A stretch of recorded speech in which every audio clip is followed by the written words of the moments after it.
नमस्कार दर्शकबिन, सगरमाथा टेलिभिजनको एसटिभी च्याटमा म यहाँहरूलाई हार्दिक स्वागत गर्दछु। जीवराम भण्डारी आज यहाँहरू सामुन्ने उपस्थित हुनुहुन्छ। हरि रोका, उहाँ राजनीतिक अर्थशास्त्री हुनुहुन्छ, लेखक, विश्लेषक। उहाँसँग आज म समग्रमा समसामयिक नेपालको राजनीतिक घटनाक्रम, कतिपय मानिसको जिज्ञासाहरू छन्, ती जिज्ञासाहरूलाई उहाँ मार्फत विश्लेषणात्मक ढङ्गले सम्बोधन गराउने प्रयत्न गर्नेछु। सर्वप्रथम म उहाँलाई स्वागत गर्छु। स्वागत छ यहाँलाई। धन्यवाद। अब म विषयमा सिधै प्रवेश गरेँ, कृपया। हजुर।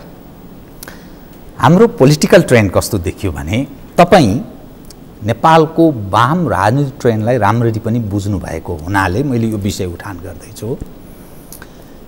विगत लामो समयदेखि नेपालको राजनीतिक स्थिरता यसकारण भएन भनियो, बहुमतको सरकार भएन, एकदम तानातान भयो, अंशबन्डा भागबन्डा गर्नुपर्ने भयो, त्यसले गर्दा विकास पनि सम्भव भएन, स्थिरता पनि नहुने भयो, नभएको कारण यो हो भनेर भनियो। फलत नेपाली जनमत, नेपालको आफूलाई कम्युनिस्ट हौँ भन्ने मानिसलाई नेपाली जनताले मत जाहेर गर्यो। फलत हँसिया र हथौडाको नाममा स्पष्ट बहुमत प्राप्त भयो, कम्युनिस्ट पार्टीकै नाममा बहुमत प्राप्त भयो र यो सरकार अहिले 2/3 बहुमत प्राप्त छ। तर घटनाक्रमले के देखाउँदैछ भने, नेपाल कम्युनिस्ट पार्टी नेकपा आफै बहुमतमा भए पनि त्यो पार्टीभित्र आन्तरिक द्वन्द्व चरममा छ। यो सरकार दीर्घकालमा 5 वर्ष चल्छ कि चल्दैन भन्ने बारेमा मानिसले प्रश्न उठाउन थाले। यससँगै जोडिएर आउँछ राजनीतिक स्थिरता बहुमत हुनासाथ प्राप्त हुन्छ भन्ने जुन विषय थियो र विकास पनि हुन्छ भन्ने जुन विषय थियो। तर सरसर्ती हेर्दा विकासले तत्कालीन र दीर्घकालमा गति लिने सम्भावना न्यून रहेको, स्थिरताको विषय प्रश्नको रूपमा रहेको र नेपाली जो पोलिटिकल ट्रेन्ड, जो परम्परागत जुन खालका मानिसहरू नेतृत्व पङ्क्तिमा छन्, त्यसैको निरन्तरता जस्तो देखियो। यो नेपाल कम्युनिस्ट पार्टी नेकपा भित्रको यो लडाईँ, तपाईँ यो नेपालको वाम राजनीतिक ट्रेन्डलाई राम्ररी बुझेको हुनाले यो विषयलाई चाहिँ कसरी हेरिदिने, कृपया। एकदम जटिल प्रश्न तपाईँले गर्नुभयो। अलिकति यसलाई तपाईँको चाहिँ अलिकति पृष्ठभूमिमा जाने हो भने, हामी यहाँ तपाईँको वामपन्थी भने पनि, दक्षिणपन्थी भने पनि, तपाईँको चाहिँ यो मध्यपन्थी भने पनि, भनेको सेन्ट्रिस्ट भने पनि, तपाईँको चाहिँ अलिकति हेरिडिटी भन्नाले हाम्रो वंशानुगत गुणहरू हामी कहाँ आइरहन्छ। त्यो वंशानुगत गुणको एउटा मतलब तत्त्व पनि हो। हामी अलिक धेरै बेरसम्म मिलेर बस्न पनि सक्दैनौँ, नमिलिकन पनि बस्न सक्दैनौँ। त्यो खालको हाम्रो गुण छ। त्यस कारणले गर्दाखेरि त्यसलाई तपाईँको चाहिँ अरू बाहिरको कुरा हेर्ने भन्दा पनि यहीँ हाम्रो भित्रको कल्चर वा हाम्रो इतिहास, हाम्रो संस्कार, हाम्रो संस्कृति, त्यसको प्रभाव चाहिँ हामीले अलिकति हेर्नुपर्छ जस्तो लाग्छ मलाई। पहिलो कुरा, अब नेकपाभित्रको तपाईँको चाहिँ जुन अघि तपाईँले जुन विश्लेषण लगाएर कुराकानीहरू राख्नुभयो, त्यसका अब 2-3वटा अप्ठ्याराहरू निश्चय पनि थिए र छन्। हामी कहाँ तपाईँको चाहिँ हामी अलिअलि सर्फेसियल छौँ, जसरी अरू पनि छन्। वा भन्नाले तपाईँको चाहिँ मतलब बाहिर फेरको सर्फेसियल मतलब एकदम सतहीपनको जुन कुरा हो, त्यो वामपन्थी आन्दोलनभित्र पनि सतहीपन धेरै छ। धेरै राम्रोसँग अध्ययन गर्नुपर्छ, धेरै राम्रोसँग योजना बनाउनुपर्छ, ग्रासरुटबाट तपाईँको चाहिँ अनुभवहरू लिएर वा त्यसका तथ्याङ्कहरू लिएर हामीले तपाईँको कार्यक्रमहरू निर्धारण गर्नुपर्छ भन्ने खालको कुरा भन्दा पनि सतै नारा दिने, होइन, ठुल्ठुला कुराहरू गरिदिने, जसलाई अचेलभरि अहिले अर्को भाषामा, राजनीतिशास्त्रको भाषामा पपुलिजम पनि भन्ने गरिन्छ। हो, त्यो पपुलिजम भइसकेपछि त्यसलाई संस्थागत कसरी गर्ने, त्यसलाई निरूपण गर्नको लागि संस्थाहरूलाई कसरी बलियो बनाउने भन्ने खालको कुरातर्फ नजाने, वा तपाईँको चाहिँ अध्ययन विश्लेषण वा छलफल वा समसामयिकताका कुराहरू नगर्ने, तर भनिदिने नारा लगाएपछि भइहाल्छ भन्ने टाइपको एउटा त्यो मानसिकताले पनि तपाईँको चाहिँ यी कुराहरू हुनलाई वा तपाईँको चाहिँ अप्ठ्यारोपन निस्किनको लागि त्यो पनि भएको छ।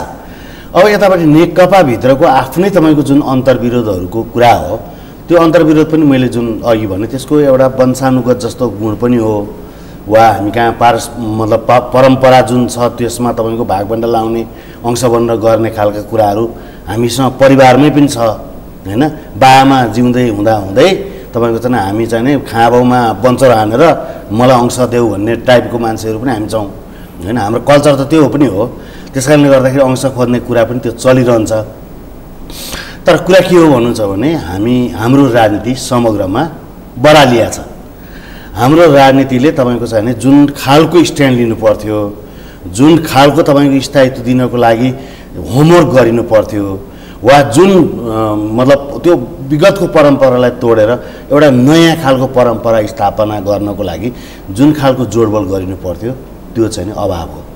राजनीतिले राज्यको नीति निर्माण गर्ने र राज्यलाई त्यो राज्यमा रहेर त्यो राज गर्ने, अर्थात् एउटा शासकले जो लोक कल्याणकारी राज्यको जुन कल्पना गर्छ नि त्यस अन्तर्गत चाहिँ यो चल्न सकेन। यो गरी चाहिँ के रहेको छ, यो अहिलेको हाम्रो पोलिटिकल ट्रेन्ड हेर्दाखेरि जो नेतृत्व पङ्क्तिका मानिसहरू के गरिरहेछन्। अनि जस्तो यसलाई तपाईँ अलिकति मतलब ऐतिहासिक रूपबाट हेर्न पनि जरुरी छ।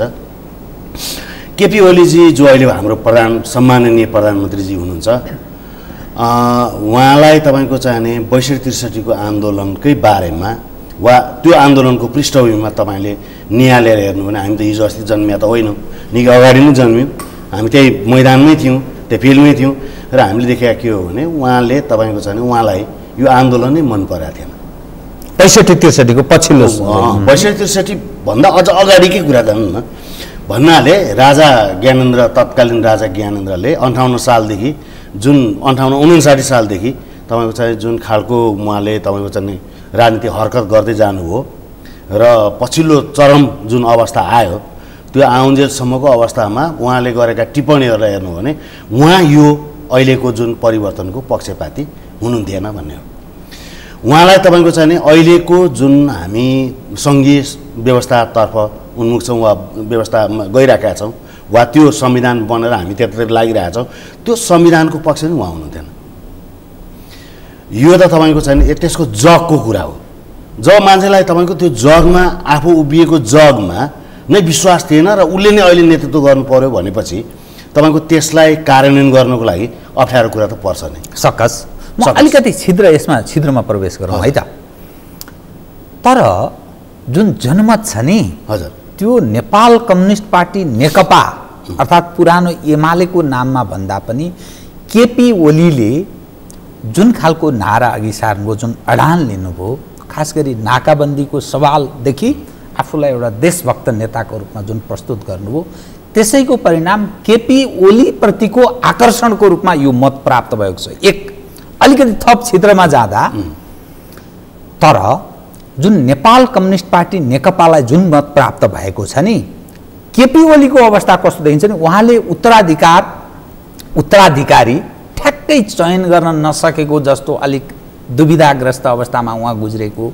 अनि प्रचण्डजी म सहायक मात्रै हो कि क्या हो, उहाँको फेरि एक खाले आकाङ्क्षा त हुने नै भयो, महत्त्वाकाङ्क्षा हुने भयो। अर्थात् म अध्यक्ष भएपछि अध्यक्षको किनभने केपी ओली र प्रचण्ड बीच एक खालको प्रतिस्पर्धा, अनि माधव नेपाल र केपी ओली बीच अर्को खालको प्रतिस्पर्धा, माधव र प्रचण्ड बीच अर्को खालको प्रतिस्पर्धा।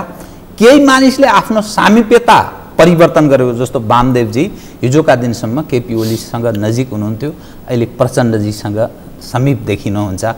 अनि ईश्वर पोखरेलजीको भूमिका के रहने भन्ने विषय छ, झलनाथजीको त्यो पार्टीभित्रको राजनीतिमा कतिको से बाँकी छ भन्ने विषय छ। यो समग्र हेर्दा माधव प्रचण्ड मिल्दा केपी ओलीजी अल्पमतमा पुग्न सक्ने खतरा त्यहाँ देखिन्छ। बाँडफाँड जिम्मेवारी, भागभण्डा, यी सब कुराको समस्या त्यहाँ देखिन्छ। पूर्णता प्रदान गर्ने सवालमा, पार्टीलाई निरन्तर अघि बढाउने सवालमा। अनि फेरि माधव र प्रचण्ड बीचको फेरि अर्को खालको त्यहाँ प्रतिस्पर्धा पनि छ। यसरी हेर्दा नि यो दुईटा विषयलाई मैले जोड्न चाहेँ। ओलीजीको नाममा जनमत प्राप्त भएको छ, अरूको नाममा प्राप्त भएको छैन, किनभने प्रचण्डजीले नसकेर त्यहाँ सरेन्डर गरेको देखिन्छ पूर्व नेकपा एमालेसँग। अनि त्यहाँभित्रको फेरि अलिकति छिद्र यो प्रकारको देखिन्छ कि तपाईँले जुन यिनीहरूको अलिकति छिद्र पनि बुझ्नुहुन्छ कि, त्यस कारणले यो जनअपेक्षालाई सम्बोधन गर्नु कृपया। होइन, जस्तो अङ्ग्रेजीमा एउटा जिङ्गोइजम भन्ने शब्द छ होइन। जिङ्गोइजम भनेको तपाईँको चाहिँ मतलब हठबादको एउटा हो होइन, मतलब यो मैले गरेको थिएँ भन्ने खालको कुरा। त्यो हठबादमा तपाईँको चाहिँ नि ओलीजीको यो ओलीजीले जुन वा प्रधानमन्त्रीजी हाम्रो सम्माननीय प्रधानमन्त्रीजीले जुन जिङ्गोइजम देखाउनु भयो त्यो जिङ्गोइजमको पछाडि तपाईँको चाहिँ अरू मतलब लाग्नुपर्ने एउटा बाध्यात्मक स्थिति पनि बन्यो। त्यो तपाईँले भनेको कुरा ठिक हो, तर एउटा कुरा के हुन्छ भन्नुहुन्छ भने त्यो जिङ्गोइजम भनेको मार्क्सिजम होइन, मार्क्सवाद होइन। जिङ्गोइजम भनेको लिबरलिजम पनि होइन, भन्नाले उदारवाद पनि होइन, मार्क्सवाद पनि होइन र उदारवाद पनि होइन। जिङ्गोइजम भनेको इन्डिभिजुअल करिस्माको कुरा हो होइन। त्यो इन्डिभिजुअल करिस्मा भनेको तपाईँको चाहिँ नि मोमबत्ती हुन्छ नि, बलेर सकिएपछि सकियो नि, फेरि त्यो बलेर सकिएकोलाई फेरि बटुलेर तपाईँ बत्ती बाल्न सक्नुहुन्न। त्यो जिङ्गोइजमको तपाईँको जुन खालको बल्यो र त्यतिखेर सकिएको थियो, तर अब हामीले तपाईँको चाहिँ त्यो फेरि पनि बल्छ भनेर मरिसकेकोलाई फेरि हामी बाल्न कोसिस गरे मात्रै हो। एउटा यो यसलाई अलिकति थ्योरिटिकल्ली बुझ्नु जरुरी हुन्छ जस्तो लाग्छ मलाई। दोस्रो अर्को कुरा तपाईँले जुन मतलब पार्टीभित्रको समीकरणको कुरा गर्नुभयो, जब राजनीति मतलब आइडियोलोजीले काम गर्दैन, सिद्धान्तले काम गर्दैन, सिद्धान्तले काम नगरिसकेपछि तपाईँको चाहिँ नि व्यवहारवादमा कसले कसलाई जित्ने भन्ने खालको कुरा नै हो होइन। आइडियोलोजीले काम नगरिसकेपछि तपाईँको गुट हुने भए, गुटमा काम हुनुपर्ने भयो, अनि त्यसले तपाईँको आदर्श त खडा गर्दैन राजनीतिमा। राजनीतिमा आदर्श नहुने बित्तिकै योजना हुँदैन। योजना नहुने बित्तिकै तपाईँ त्यो चाहिँ के हुन्छ भन्दाखेरि साना साना मसिना कुराहरू बिचमा जुन आउँछन् त्यसलाई कसरी पुरा गर्ने भन्ने मात्रै कुरा आउँछ। जस्तो एउटा समस्या आउँछ, त्यो समस्याको समाधान गर्यो, अर्को समस्या आउँछ त्यसको समाधान गर्यो, त्यसको लङ टर्म हुँदैन। भन्नाले हामीलाई चाहिएको, हाम्रो राजनीतिलाई चाहिएको के थियो भन्दाखेरि दूरदृष्टि चाहिएको थियो। हाम्रो जीवन पद्धतिमा एउटा ठुलो परिवर्तन ल्याउनु पर्ने आवश्यकता छ भन्ने कुरा चाहिएको थियो हामीलाई तपाईँको चाहिँ नि मतलब हाम्रो शिक्षामा, स्वास्थ्यमा, रोजगारीमा वा अनेक कुराहरू जुन विगतमा तपाईँको परिवर्तन भए वा विगतले तपाईँको हामीले धान्न सकिरहेको छैन, त्यो धान्न नसकेका कुराहरू, जस्तो भनौँ खेतीपातीले हामीले धान्न छोड्यो, अब त्यसले गर्दाखेरि धेरै मान्छेहरू हिँडै छन्, त्यसबाट विस्थापित भएर अन्यत्र गइरहेछन्। अनि त्यहाँ अन्यत्र पनि तपाईँको ठाउँ छैन, बाहिर गइरहेछन्। बाहिर पनि ठाउँ नहुँदाखेरि कहाँ जाने भन्ने खालको एउटा भौतारिने अवस्था पनि आइरहेको छ होइन। यो कुरालाई सम्झेर तपाईँको चाहिँ एउटा नयाँ खालको पन ल्याउनको लागि म यो सैद्धान्तिक धरातलमा टेकेर यी कार्यक्रमहरू मार्फत जान्छु भनेर त्यसका लागि तपाईँको चाहिँ सहकार्य गरेको भए त्यसले एउटा सैद्धान्तिक आधार तयार गर्थ्यो। त्यस कारणले गर्दाखेरि तपाईँले जुन वामदेवको कुरा, वामदेव ओलीतिर हुनुहुन्थ्यो, अहिले प्रचण्डतिर सर्नुभयो भनेर जुन भन्नुभयो, उहाँसँग तपाईँको आइडियाज भएर होइन, वा तपाईँको चाहिँ मतलब समग्र नेकपाभित्र विचारको कुराहरू भएर विचारले प्रोग्राम तयार गरेर प्रोग्रामले अरू कुरा गरेर गरिदिएको होइन। त्यो अपर्चुनिजम हो। त्यो अपर्चुनिजमलाई तपाईँको वामदेव ओलीतिरबाट तपाईँको प्रचण्डमा सर्नु, कुनै दिन तपाईँको फर्केर फेरि माधव नेपाल कहाँ पुग्नु, कुनै नौलो कुरो भएन। माधव नेपाललाई तपाईँको चाहिँ नि मतलब ओली कहाँ बस्नु वा तपाईँको प्रचण्ड कहाँ पुग्नु वा तपाईँको चाहिँ उनीहरू दुईटालाई जोडाएर आफूमाथि आइपुगिन्छ कि भनेर भन्नु, यो तपाईँको चाहिँ त्यो यो आफ्नो जिङ्गोइजमभित्रको खेल हो। त्यो मार्क्सिजम लेनिनिजमभित्र वा तपाईँको त्यो लिबरलिजमभित्र वा त्यो आदर्शभित्र पर्दैन। जब आदर्श च्युत हुन्छ त्यसपछि तपाईँको चाहिँ उसले खेतीपाती गर्ने हो होइन। त्यो खेतीपाती जस्तो अब तपाईँ के भन्नुहुन्छ भन्दाखेरि 62-63 सालको चाहिँ नि मतलब जनवादी क्रान्ति भयो भनेर ठान्ने 62-63 को आन्दोलनलाई अब ईश्वर पोखरेलले तपाईँको चाहिँ अहिले बौद्धले जनवाद चाहियो भन्छन्। संविधानमा समाजवाद उन्मुख भइसक्यो। थ्योरिटिकल्ली तपाईँको चाहिँ नि मतलब नमिल्ने कुराहरू वा तपाईँको एउटा एडभान्समेन्ट हुन्छ नि थ्योरिटिकल्ली पनि होइन, मतलब त्यो तपाईँको प्रोग्रामका आधारमा जुन एडभान्स हुँदै जाने जुन प्रक्रियाहरू हुन्छन् त्यो कुरामा कहीँ मिल्दैन। तर आफ्नो स्पेस क्रिएट गर्नको लागि तपाईँको जबरजस्ती आफ्ना योजनाहरूलाई अगाडि बढाउने हो। अहिले तपाईँको नेकपाभित्र भइरहेको कुरा भनेको आफ्ना लागि आफ्नो इन्डिभिजुअल क्यापासिटी निर्माण गर्नको लागि गरिने खेलहरू मात्रै हुन्। त्यसभित्र तपाईँको आइडियोलोजिकल प्रोग्रामेटिकल कुराहरू छैनन्। त्यही भएर तपाईँको चाहिँ मतलब हिजोको तपाईँको चाहिँ अल्पमतका सरकारहरूले गरेका कार्यक्रमहरू हुन् वा सिम्पल बहुमतको कार्यक्रम त्योभन्दा अहिले भिन्न छैन। 48 सालमा तपाईँको चाहिँ नि मतलब त्यतिखेरका अर्थमन्त्री महेश आचार्य र तपाईँ त्यतिखेरको प्लानिङ कमिसनका प्रमुख तपाईँको चाहिँ डाक्टर महत रामशरण महतले जे कुरालाई तपाईँको चाहिँ अगाडि बढाएको थिए त्योभन्दा कहीँ फरक त्यसलाई कन्ट्रास्ट गर्ने कुनै कार्यक्रमहरू नीतिगत कार्यक्रमहरू आएको छैन। यसले के देखाउँछ भन्नुहुन्छ भने मतलब एक खालको एउटा तपाईँको अहिले जुन नामले बजाएर भोट लिने काम तपाईँको छ नि त्यो पुरानालाई निरन्तरता दिने त्यसलाई आइडियोलोजी छैन भन्ने कुरा त्यसले बुझिन्छ। यसरी नै चल्छ कि कुनै एक ठाउँमा पुगेर ठक्कर खाएर यो विभाजनमै जान सक्ने सम्भावना देख्नुहुन्छ कि या यो जुन रणाको देखिन्छ नि यो रणाको आन्तरिक मात्रै छ कि कुनै बाह्य पनि त्यस्तो कारण छ जसका कारण यो समस्या झन्झन बढोत्तरीमा छ र त्यसलाई समाधान गर्ने दिशातर्फ होइन छोपछाप गर्ने दिशातर्फ मात्रै नेतृत्व पङ्क्तिका मानिसहरू उन्मुख देखिन्छ। होइन जीवरामजी मलाई चाहिँ कस्तो लाग्छ भन्नुहुन्छ भने हामीले हेर्ने भनेको हेर्नुहोस् जब तपाईँसँग आइडियोलोजी हुँदैन जबसम्म आइडियोलोजी नभएपछि तपाईँको मैले पटक पटक भन्ने पनि गरेको छु लेख्ने पनि गरेको छु विचारधाराले तपाईँको चाहिँ प्रोग्राम बनाउने हो प्रोग्रामले पार्टी बन्नु छ प्रोग्रामले पार्टी बनाउने हो पार्टीले डेलिभर गर्ने हो होइन। तर कुरा के हुन्छ भन्नुहुन्छ भने जब तपाईँ सैद्धान्तिक वैचारिक कुरा तपाईँसँग हुँदै हुँदैन त्यसपछि अरू कुराहरू त तपसिलमा जान्छ अरू भागबन्दामा जाने हो होइन। र अर्को एउटा के कुरा हो भन्नुहुन्छ भने हामी कहाँ तपाईँको चाहिँ हामीले खोजेको परिवर्तन केलाई हो भन्दाखेरि अर्थ धेरै ठुलो कुरालाई होइन सहजता होस् जीवनमा भन्ने हो होइन। अहिलेको आधुनिक युग अनुसार हाम्रा आफ्ना पनि केटाकेटी छोराछोरीहरूले पढ्न पाउन् भन्ने कुराको हाम्रो चाहना हो। हाम्रा बाआमाले अहिलेको युग अनुसार धामी झाँक्रीमा भर पर्नु नपरोस् अस्पतालमा सहज तपाईँको चाहिँ उपचार गर्न सक्ने त्यो क्षमता अभिवृद्धि होस् चाहेको त्यही हो होइन। जीवन पद्धति धान्नका लागि हामी तपाईँको चाहिँ नेपालमा तपाईँ 4 छाक 5 छाक खाँदैनौँ दिनमा हामीले जम्मा 2 छाक खाने हो बिहान खाने र बेलुका खाने मौका पर्यो खाजा खाना भने दिउँसो खाने होइन भने तपाईँको हाम्रो 2 छाक राम्रोसँग टरस भन्ने हो होइन। हो यो जुन मुख्य कुरा यसलाई धेरै ठुलो सैद्धान्तिक लेपन लगाइराख्नु पर्दैन। हिजोको तपाईँको चाहिँ घाँस बाँस कपासमा अरू 3टा थपिन्छन् शिक्षा स्वास्थ्य र रोजगारी होइन। यी 6वटा कुराहरूलाई व्यवस्थित गर्नका लागि तपाईँको चाहिँ राजनीतिक पार्टीले छान्ने हो र ती राजनीतिक पार्टी त्यतिखेरसम्म टिक्छन् यसको यो मातहतमा यस्तो काम हामीले गर्दैछौँ भनेर गरिराखेका छौँ भनेर जनताले विश्वास गरे भने भोट दिएर जिताउने हो होइन नत्र जित्दैन।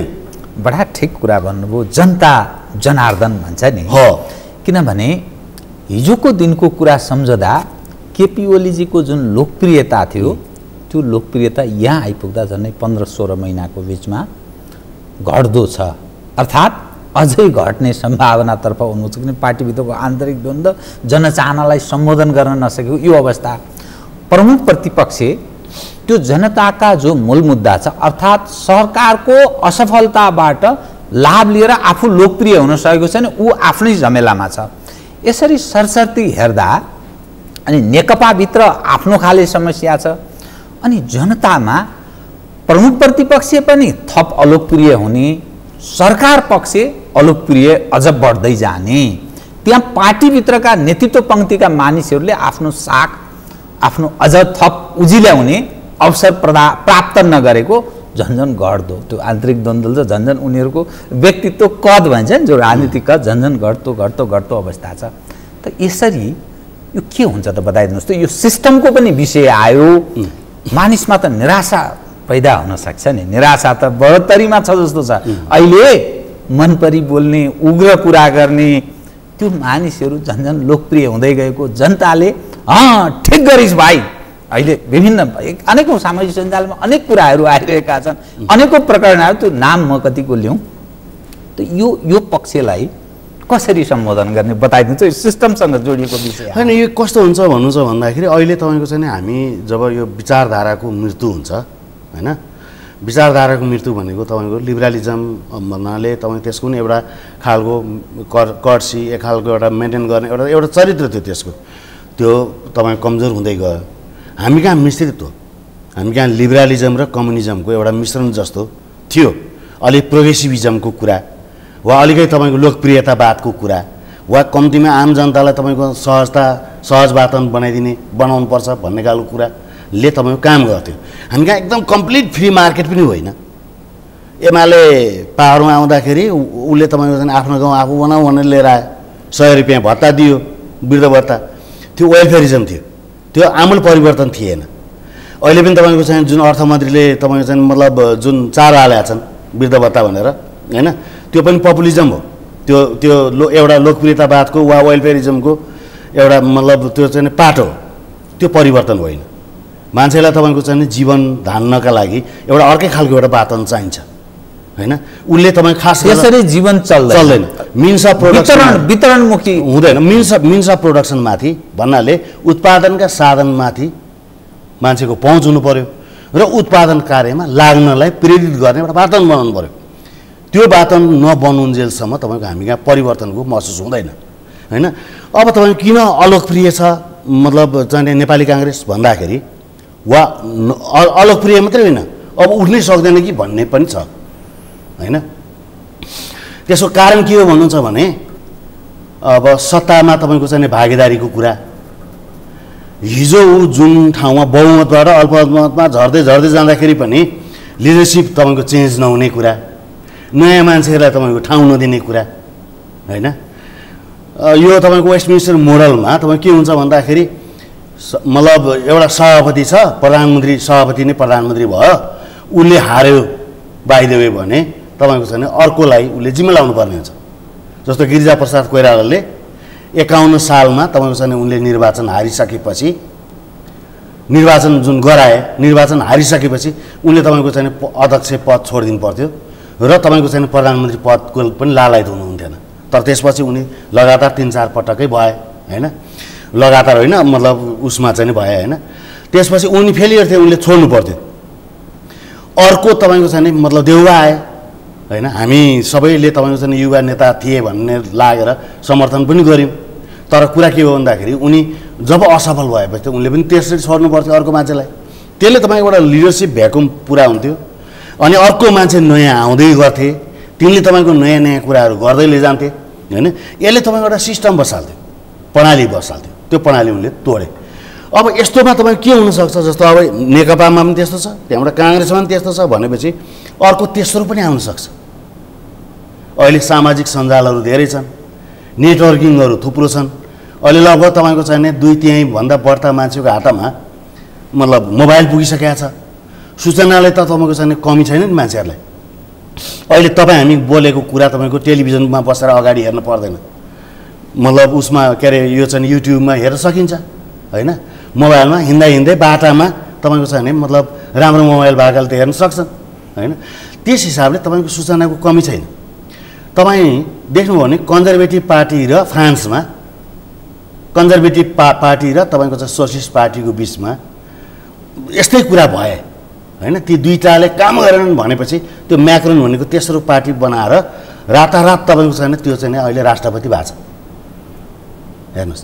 त्यस्तो पनि हुनसक्छ होइन। त्यो दिगो भरपर्दो टिकाउ हुन्छ भन्ने कुरा होइन।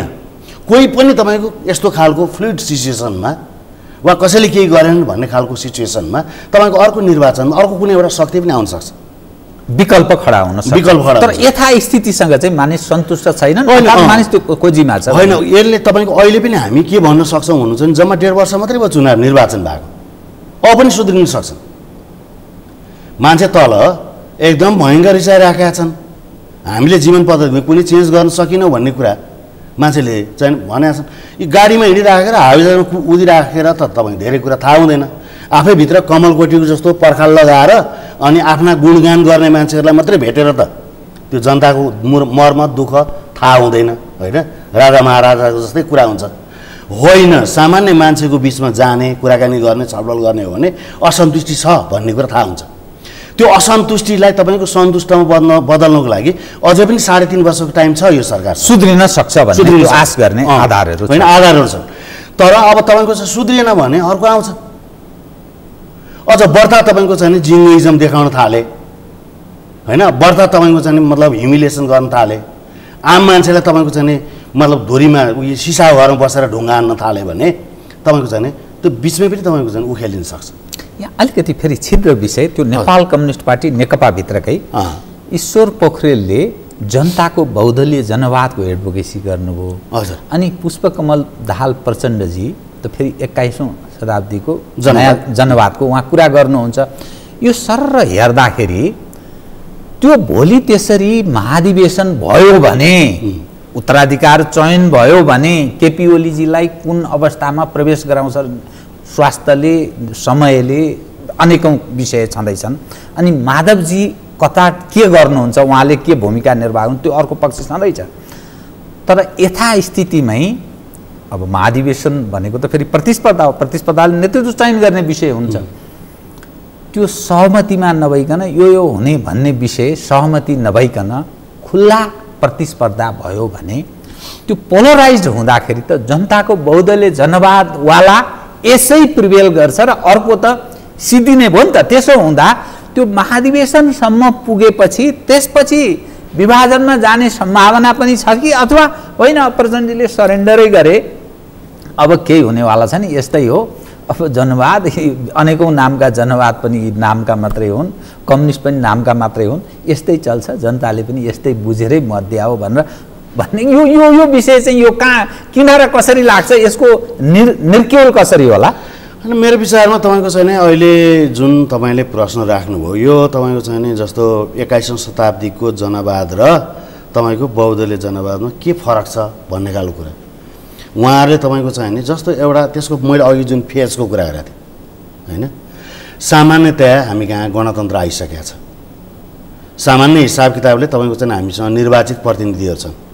सामान्य हिसाबमा तपाईँको चाहिँ अहिले यो त परिवर्तन त ठुलो परिवर्तन हो नि। गाउँ मतलब अब हाम्रा प्रधानमन्त्रीले नमानेर मात्रै हो, नत्र भने स्वायत्त गाउँमा स्वायत्त सरकार छ, त्यो समानान्तर सरकार जस्तो पनि हो। प्रदेशमा समानान्तर सरकार छ, उहाँले मातहत बनिदिनु भयो, सङ्घीयतामा मातहत हुँदैन होइन। केन्द्रमा केन्द्रीय सरकार सङ्घीय सरकार छ, सङ्घीय सरकारको काम फेसिलिटेसन गर्ने हो, तलका दुईटा सरकारको काम तपाईँ कार्यान्वयन गर्ने हो, आम मान्छेको बिचमा जाने हो होइन। र त्यसलाई आम मान्छेको बिचमा जानका लागि तपाईँको नीति र कार्यक्रमहरू, प्रष्ट नीति र कार्यक्रमहरू चाहिन्छ। त्यसको बजेटिङ गर्ने आफ्नो खालको तरिकाहरू हुन्छ, प्लानिङ गर्ने आफ्नो खालको तरिका हुन्छ, प्लानिङका पनि आफ्ना रूपहरू हुन्छ होइन। त्यसलाई तपाईँको छ भने कम्युनिस्ट आइडियोलोजीले मतलब जुन एउटा एकीकृत योजना निर्माण गर्ने कुरातिर जान्छ होइन। तपाईँको चाहिँ मतलब अर्को यो चाहिँ अब सामान्यतया न्यू लिबरल वा मार्केट इकोनोमीमा जानेहरूले इन्डिकेटिभ प्लानिङ मसिना खुद्रा योजनाहरू निर्माण गरेर जान्छन्। यो तपाईँको आइडियोलोजिकल डिफरेन्सेसको कुरा थियो होइन। अब तपाईँको चाहिँ यो अहिले जुन बहुदलीय जनवाद र तपाईँको चाहिँ मतलब 21औं शताब्दीको जनवादको जुन कुराकानी गरिरहेछन् त्यो कुराहरूमा तपाईँको चाहिँ लिडरहरू कोही पनि तपाईँको आफ्नो खुट्टामा टेकेका छन् जस्तो मलाई लाग्दैन होइन।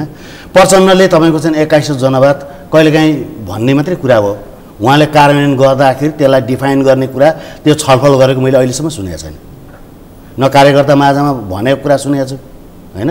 उहाँहरूको एउटा दस्तावेज आयो त्यो चाहिँ तपाईँको आजभन्दा झन्डै 20-21 वर्ष अगाडि आएको होइन। अब बाबुरामले तपाईँको मैले लेखाए हो भन्छन् होइन, तर जे होस् जसले लेखाए भए पनि 21औं जनवाद 21औं शताब्दीको जनवाद भनेर उनले अहिलेसम्म व्याख्या गरेको देखाएको छैन।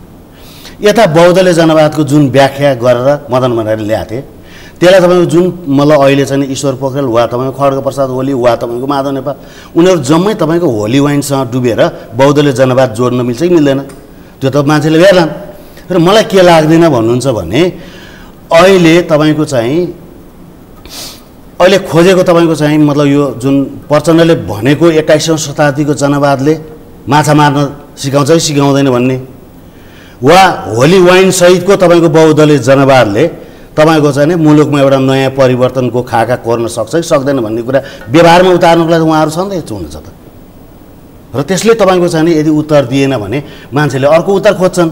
र तपाईँको मतलब कोही पनि पार्टीको कार्यकर्ता भनेको तपाईँ सधैँभरि त्यो जिङ्गोइजमको पछाडि लाग्दैन, अराजकतावादको पछाडि लाग्दैन, त्यो निरन्तर वा त्यो निरन्तर नहुन सक्छ। तपाईँ अझ एउटा कुरा तपाईँ बुझिराख्नुहोस्, सत्तामा त मतलब एउटा लोकेन्द्र बहादुर चन्दको उहिलेको कुरा सम्झिनुहोस् तपाईँले उहाँले जब तपाईँको चाहिँ राजीनामा गर्नुपर्ने बेलामा उहाँले भन्नुभयो पञ्चायत हुँदै होइन, सबैभन्दा पहिले तपाईँको जहाज डुब्ने भयो भनेपछि मुसाहरू हाम फाल्छन् भनेपछि अहिले तपाईँको सत्ताका वरिपरि भएका मुसाहरू जुन छन् ती मुसाहरूले हाम फाल्ने हो।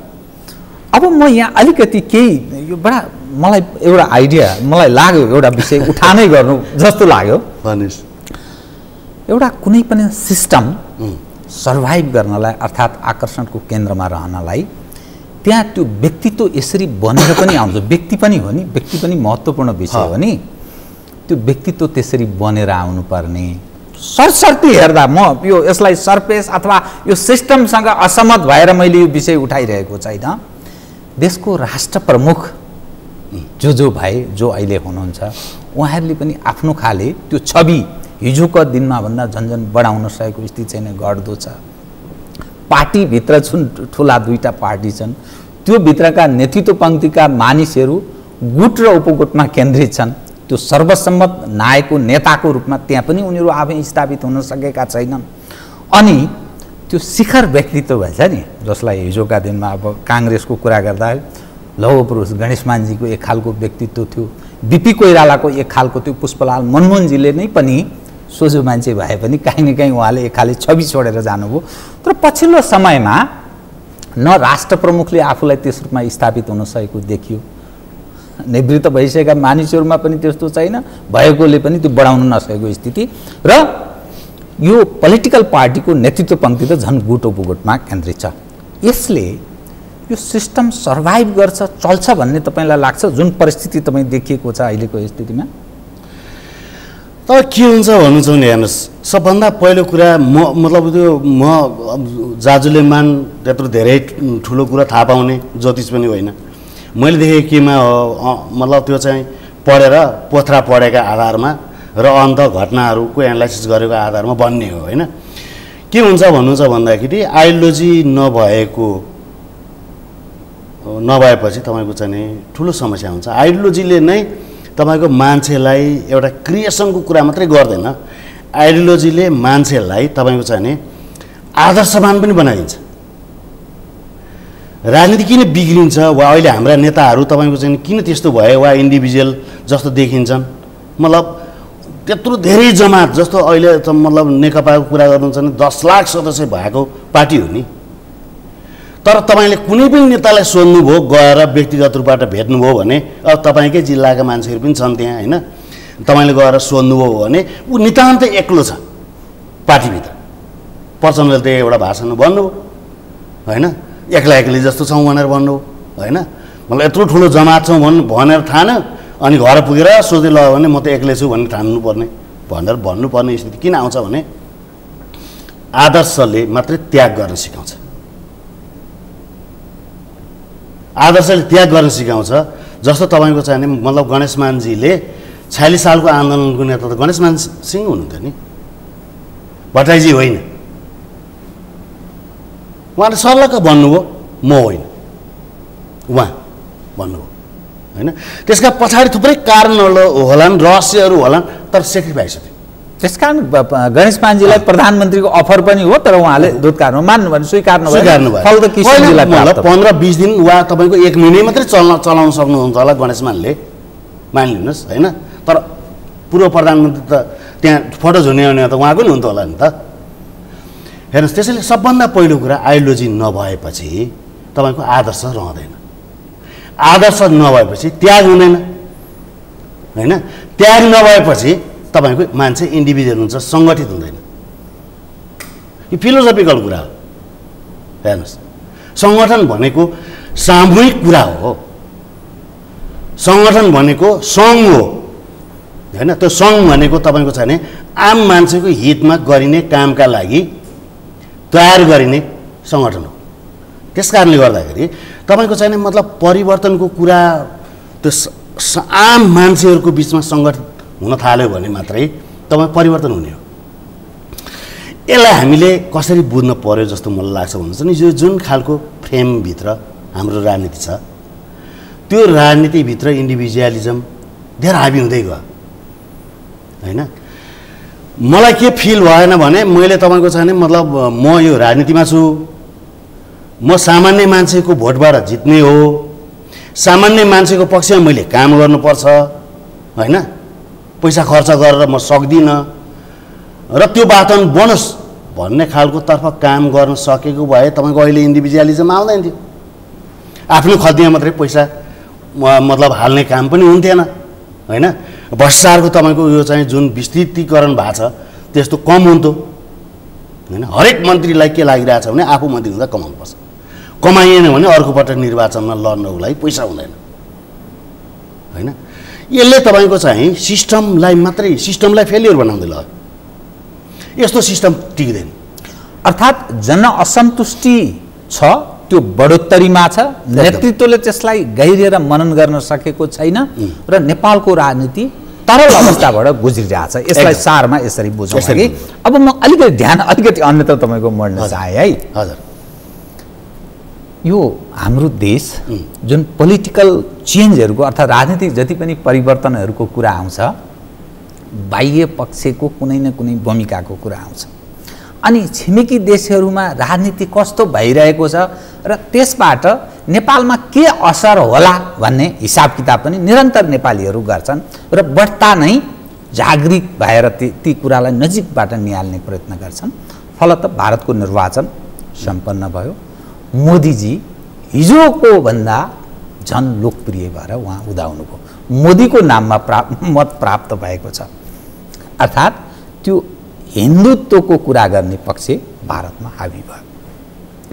भारतको निर्वाचन परिणामसँगै नेपालमा दुईटा पक्ष देखियो। एउटा पक्ष बडा उत्साहित छ, एकदम ह्याप्पी मोडमा देखिन्छ, अर्को पक्ष अलिकति खुम्चेर अलि निराश भएर त्यस्तो तस्बिर देखिन्छ र फलत केपी ओलीजी पनि त्यो शपथ ग्रहण समारोहमा सहभागी हुनुभयो र उहाँ नेपाल फर्कँदाको त्यो त्रिभुवन अन्तर्राष्ट्रिय विमानस्थलमा देखिएको उहाँको त्यो फेसियल एक्सप्रेसन हेर्दा मानिसहरूको हिसाब किताब कुराकानी अलि निन्याउरो, अलि अलग अर्थ लाग्ने ढङ्गको देखियो र त्यहाँ मन्त्रीहरूको चयनको विषयलाई पनि जोडेर हेरियो। यो हाम्रो नेपाली राजनीति त्यो भारतीय निर्वाचन परिणामसँगै पर्न सक्ने असर र नेपालीहरू किन यो उत्सुकतापूर्वक त्यो निर्वाचनलाई हेरे। अब तपाईँले जुन कुरा राख्नु म खुलस्त कुरा राखिदिन्छु कृपया। नरेन्द्र मोदीको जितलाई वा बिजेपीको जितलाई कसरी हेर्नुहोस् भन्नुहुन्छ भने त्यहाँ अल्पसङ्ख्यक र बहुसङ्ख्यक भन्ने छ, अर्थात् हिन्दू र नन हिन्दूहरू छन्। त्यहाँ मुसलमान छन्, दलित छन्, क्रिस्चियन छन्, उनीहरूको एकदम सिङ्गो एउटा एन्टिटी छ। त्यस्तै तपाईँको हिन्दूहरू छन्, हिन्दूहरू 80% झन्डै छन् र बाँकीहरू छन्। अहिले तपाईँको चाहिँ नि मतलब हिजोसम्मको त्यो सेकुलर सोसाइटी थियो, बिजेपीले त्यसलाई फुटायो र त्यो हिन्दूहरूको जिङ्गोइजम उनले खडा गरेर चुनाव जिते। उनी अरू कुनै कार्यक्रमका कारणले जित्या होइन र उनको पनि स्थायित्व छैन। जस्तो तपाईँलाई म एउटा कुरा भनौँ, उनले तपाईँको चाहिँ 5वटा वादा गरेका थिए। मेक इन इन्डिया त्यो हावा खायो होइन, बाहिरबाट एकदम ठुलो लगानी आउने कुरा त्यसले पनि हावा खायो। हेर्नुहोस्, जिएसटीबाट भयङ्कर मतलब पैसा उठाउन सकिन्छ, त्यसले पनि हावा खायो। 5 करोड तपाईँको रोजगार दिन्छु भन्थे, त्यो पनि हावा खायो। के काम भएन, उनले फुटाए समाजलाई अनि त्यो फुटेको समाजको एकातर्फको हुने नेता भयो। त्यसलाई तपाईँको अरूले रेसिस्ट गरे भने भारतभर तपाईँको अर्को एउटा नयाँ दङ्गा, अर्को एउटा नयाँ वितृष्णा, अर्को एउटा तपाईँको विभाजन निम्तिन सक्छ। त्यसको हामी कहाँ असर पर्न सक्छ, एउटा कुरा यो। र हाम्रा यहाँ तपाईँको चाहिँ मतलब नरेन्द्र मोदी जितेपछि तपाईँको चाहिँ हिन्दू राष्ट्रवादको जुन गीत गाउने, खास गरेर पुरानो राप्रपा, काङ्ग्रेसका 1-2वटा चल्लाहरू जुन तपाईँको उफ्रिरहेका छन्, त्यसको तपाईँको यहाँ नेपालमा गुन्जाइस छैन। किन गुन्जाइस छैन भन्नुहुन्छ भने हाम्रो देश यो माइनोरिटिजहरूको देश हो। प्योर हिन्दूहरू, प्योर मुसलमानको कुरा वा प्योर तपाईँको चाहिँ बुद्धिस्टको कुरा वा प्योर तपाईँको चाहिँ उसको कुरा हामीसँग छैन। हामी कहाँ प्युरिटी भन्ने छैन। कतिपय हिन्दू त्यसै कारण मतलब लहलैमा भए र त्यसभित्र त्यत्रो धेरै ठुलो कुरो गहन कुरो पनि छैन। जुन इन्डियामा छ त्यस्तो अहिलेसम्म हामीसँग छैन। हामी मिलेरै मतलब धेरै हिसाबले मिलेरै बसिरहेछौँ, एकले अर्कालाई रेस्पेक्ट गरेरै बसिरहेछौँ। पुगेको छैन, कमी भएको छ, तर हामी कहाँ तपाईँको त्यो जिङ्गोइजम छैन। त्यस कारणले गर्दाखेरि माइनोरिटिज मैले भने नि, यहाँ क्षेत्री बाहुनको बहुसङ्ख्यक त छैन, यहाँ दलितको बहुसङ्ख्यक पनि छैन, यहाँ जनजातिको बहुसङ्ख्यक पनि छैन, यहाँ तपाईँको चाहिँ मतलब मधेसीको बहुसङ्ख्यक पनि छैन। हामी माइनोरिटिजहरूका देश हौँ। हामीले एकले अर्कोलाई रेस्पेक्ट नगरिकन हामी टिक्दैनौँ, हाम्रो अस्तित्व बाँकी रहँदैन। अनि तपाईँको चाहिँ कमल थापाले होस् वा पशुपति शमशेरले वा शशाङ्क कोइरालाले होस्, तपाईँको चाहिँ हिन्दूको बाछो बोकेर हिँड्नुपर्ने कुनै जरुरी छैन र त्यसले तपाईँको चाहिँ यहाँ बहुमत ल्याउँछ भन्ने कुरा म चाहिँ कल्पना गर्दिनँ। यहाँको आन्तरिक कारणले आन्तरिक कारणले होइन, हाम्रो आफ्नो जनताको मानसिकताको कारणले।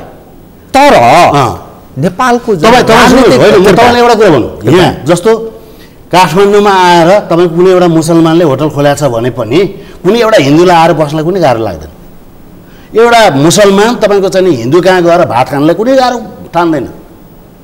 एउटा राई छेत्री बाहुन कहाँ त मतलब छेत्री बाहुन कहाँ गएर भात खानलाई गाह्रो छैन।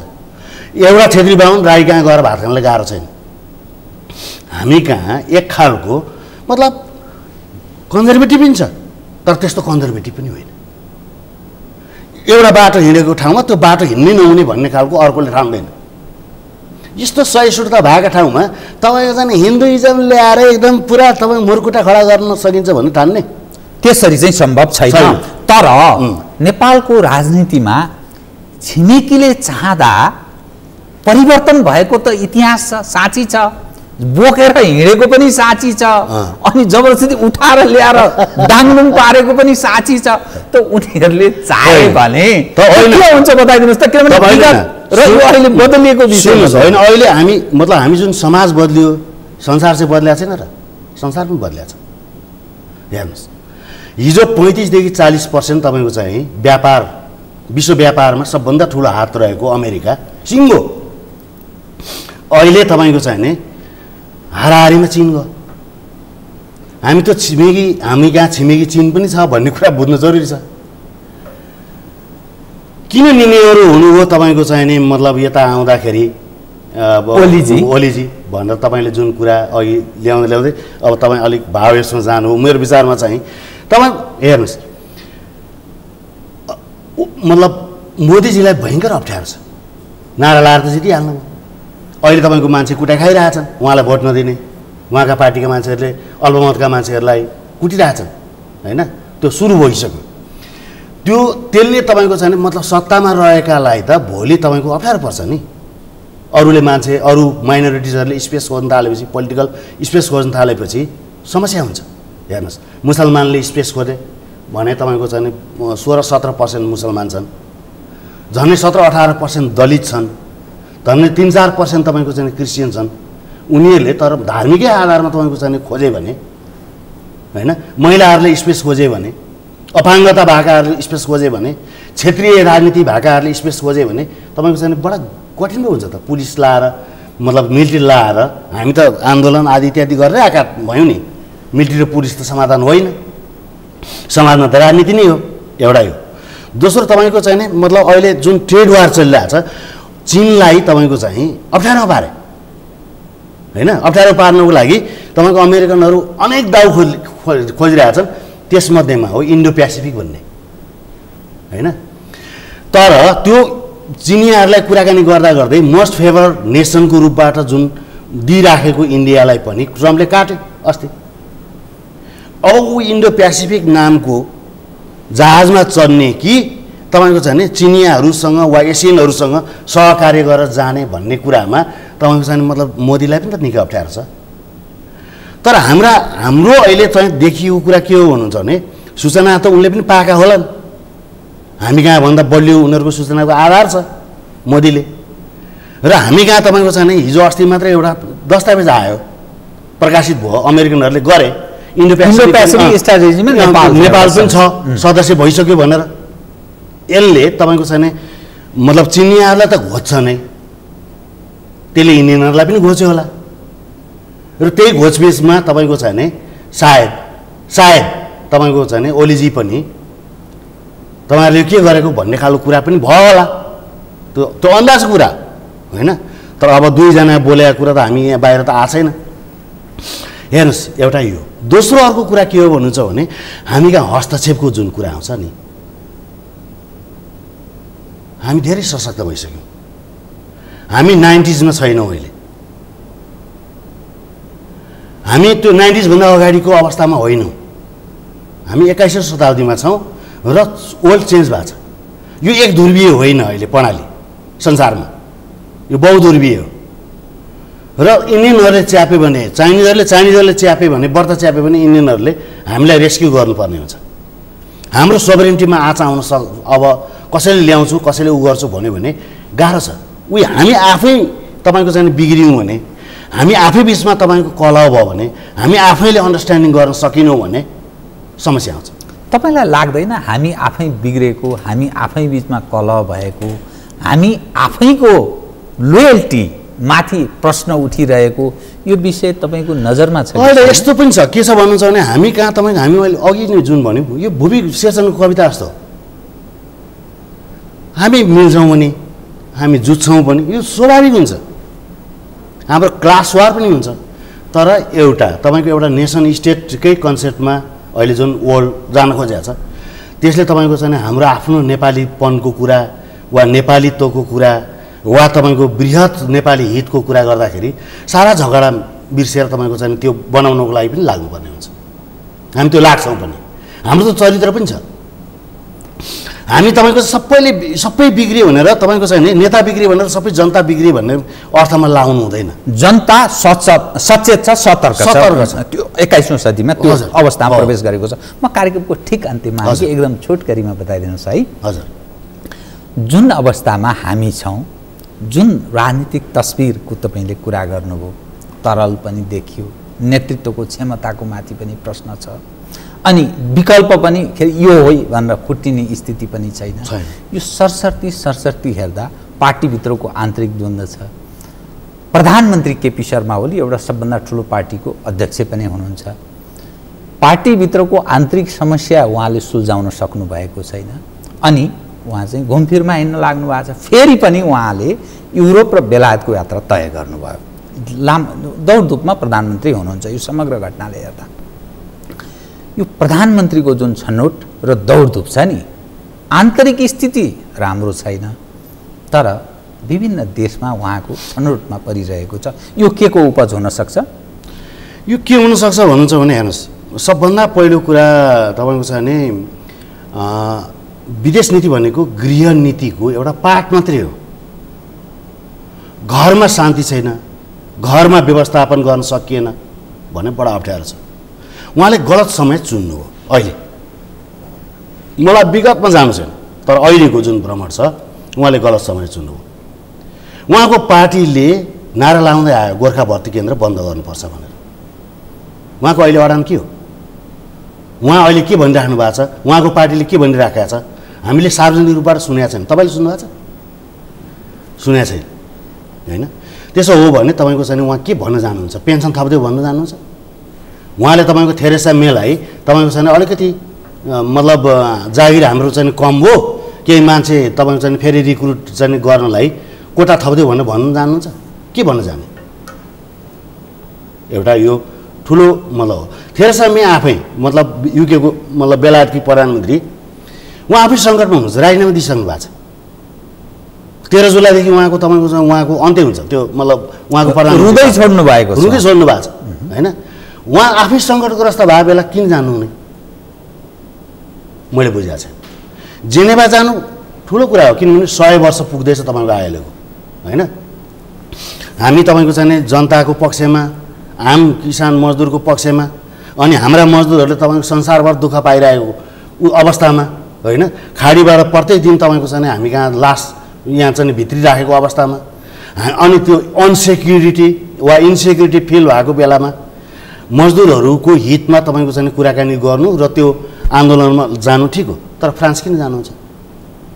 यो भनेको तपाईँको चाहिँ हाम्रो आन्तरिक मामलोलाई व्यवस्थित नगरिकन जानु हो।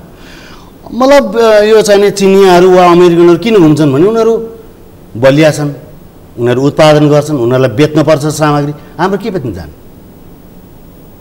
प्रश्नको रूपमा रह्यो है। हस्, केही विषयहरू उठाउनु जरुरी थियो, महत्त्वपूर्ण थियो, तर ती वास्तवमा थोरै समयले यतिसम्म साथ थियो। कार्यक्रममा आइदिनु धन्यवाद छ यहाँ। हजुर, यहाँलाई पनि।